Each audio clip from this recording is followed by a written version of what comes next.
You're in a trade that is technically perfect. Crude oil futures, 15-minute chart, clean breakout, volume comes in. Your entry is exactly where your plan says it should be. Price runs your way fast, and the moment you see unrealized profit, your brain starts negotiating. Just move the stop to break even. Just take a little here and, just this once. And 5 minutes later, you're out. Stop for nothing. Price immediately continues without you. And you feel that hot, embarrassing mix of anger and disbelief.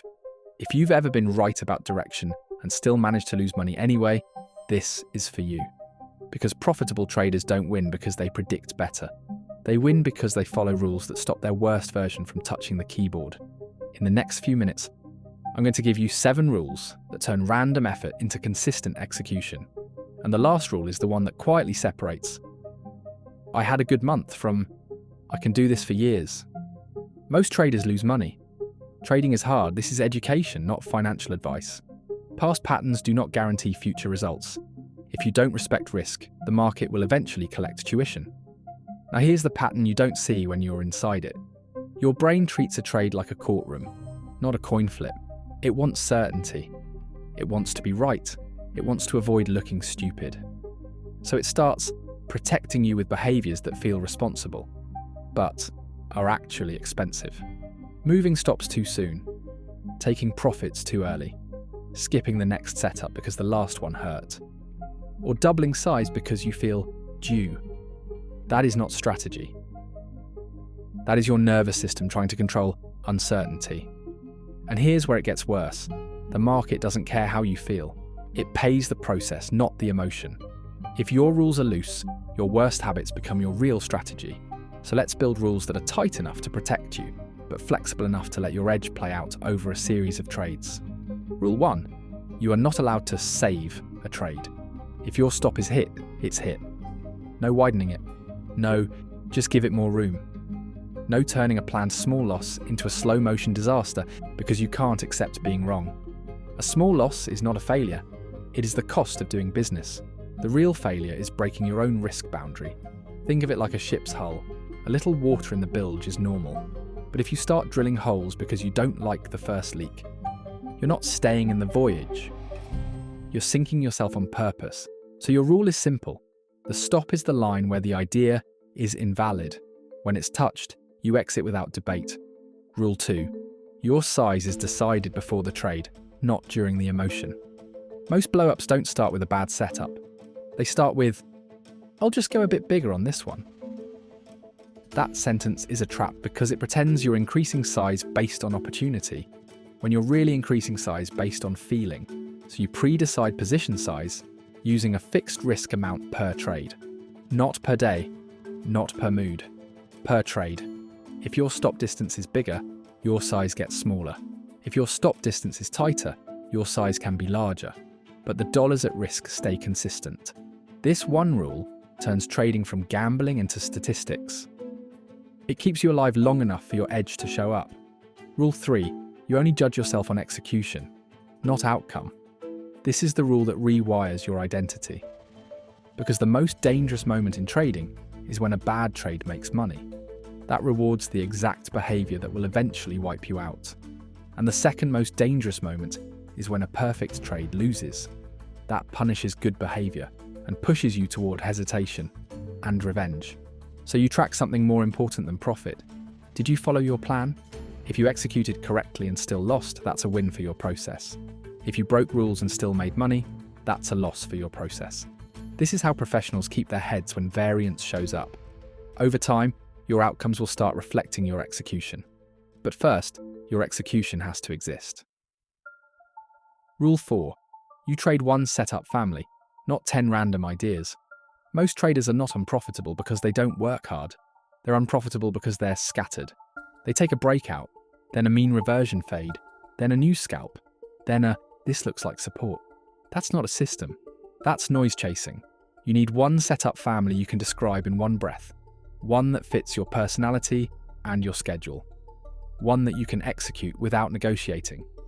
Then you take only that, in only the market conditions it was built for. This is how you stop overtrading. And it's how you stop the silent death of constant switching, never learning one thing deeply enough to trust it.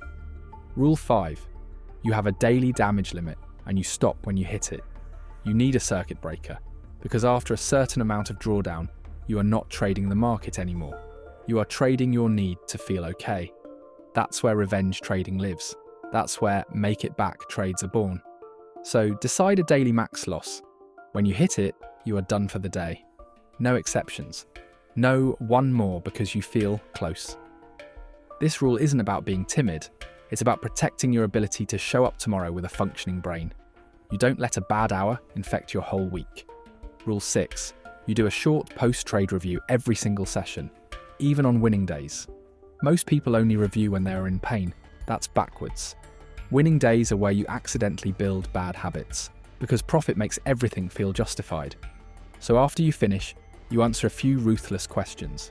Did I take only my setup? Did I respect my stop? Did my size match my rules? Did I exit according to plan or according to fear? And here's the key. You're not writing a diary. You're doing quality control. A business that never audits itself eventually dies. A trader who never audits themselves is betting their future on luck. Rule 7. You rehearse the hard moments before they happen.